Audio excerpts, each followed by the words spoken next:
Hello friends, welcome back to my channel. কেমন আছো তোমরা? আশা করছি ভালো আছো, সুস্থ আছো। আমিও ভালো আছি। আজকে আবার একটা নতুন রেসিপি নিয়ে চলে আসলাম।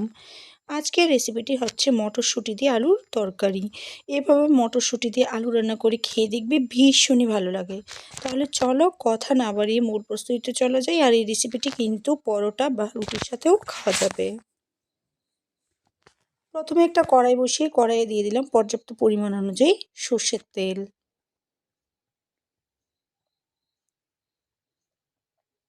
তেলটা গরম হয়ে গেলে আমি আলুগুলিকে আগে থেকেই 70% মতো সিদ্ধ করে নিয়েছি। আলুগুলি এবার আমি তেলের মধ্যে দিয়ে দিলাম। এরপর আমি দিয়ে দেব হলুদের গুঁড়া আর দিয়ে দেব অল্প পরিমাণ একটু লবণ। এবারে খুব সুন্দর করে এগুলিকে নেড়ে চেড়ে সুন্দর করে আমার ব্রাউন কালার করে ভেজে নিতে হবে। ব্রাউন কালার হয়ে ভাজা হয়ে গেছে। এ পর্যায়ে এগুলিকে আমি একটা প্লেটের মধ্যে তুলে নিব।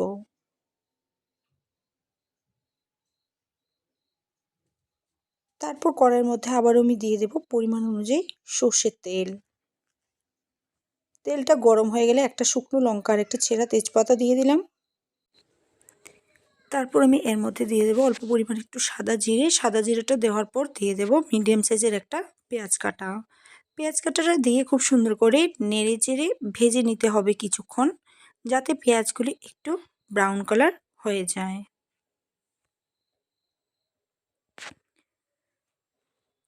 তারপর আমি এর মধ্যে 5 থেকে 6 কোয়া রসুন, 4টে কাঁচা লঙ্কা আর হাফ ইঞ্চি আদা একই সাথে পেস্ট করে নিয়েছি, এটা দিয়ে দিলাম। এবারে হচ্ছে খুব সুন্দর করে এগুলিকে নেড়ে চেড়ে আদা, কাঁচা লঙ্কা আর রসুনের কাঁচা গন্ধ যাওয়া পর্যন্ত ভেজে নিচ্ছি। তারপর আমি এর মধ্যে দিয়ে দেব টমেটো কাটা। আমি একটা মিডিয়াম সাইজের টমেটো কাটা দিয়ে দিলাম। দিয়ে টমেটো কাটাটা আবার খুব সুন্দর করে ভালোভাবে মিশিয়ে নিতে হবে। তারপর আমি এর মধ্যে দিয়ে দেব পরিমাণ অনুযায়ী নুন, হলুদের গুঁড়া দিয়ে দিচ্ছি, ধনে গুঁড়ো হাফ চামচ পরিমাণ, লঙ্কা গুঁড়া হাফ চামচ পরিমাণ, আর দিয়ে দিচ্ছি অল্প একটু জল। জলটা দিয়ে আবারও খুব সুন্দর করে মিশিয়ে নিতে হবে। তারপর কিছুক্ষণ আমি মিডিয়াম আঁচে কষিয়ে নেব।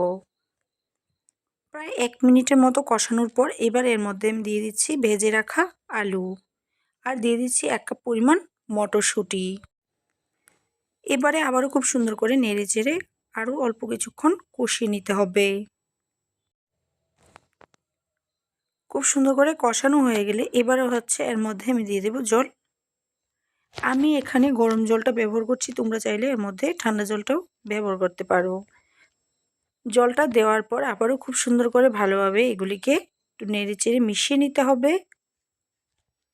এবারে আমি এর মধ্যে দিয়ে দেব অল্প একটু পরিমাণ চিনি। চিনিটা অবশ্যই দিতে হবে, না হলে কিন্তু আবার ভালো লাগবে না। আমি এখানে হাফ চামচ পরিমাণ চিনি দিয়ে দিলাম। এবারে হচ্ছে ঢেকে রান্না করব কিছুক্ষণ। প্রায় 6-7 মিনিট পর ফিরে আসলাম একদম মিডিয়াম আঁচে। ঢেকে রান্না করে নেওয়ার পর মটরগুলি সিদ্ধ হয়ে গেছে আর আলুগুলি তো আগে থেকেই সিদ্ধ করা ছিল। এবারে হচ্ছে এর মধ্যে দিয়ে দিচ্ছি কস্তুরি মেথি। কস্তুরি মেথিটা দেওয়ার পর এর মধ্যে দিয়ে দেবো হাফ চামচ পরিমাণ গরম মশলার গুঁড়া।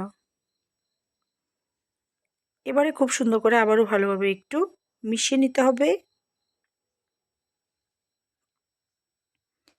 এবারে কিন্তু আমার রেসিপিটা সম্পূর্ণ রেডি। গ্যাসটা বন্ধ করে নামিয়ে নিলেই হবে।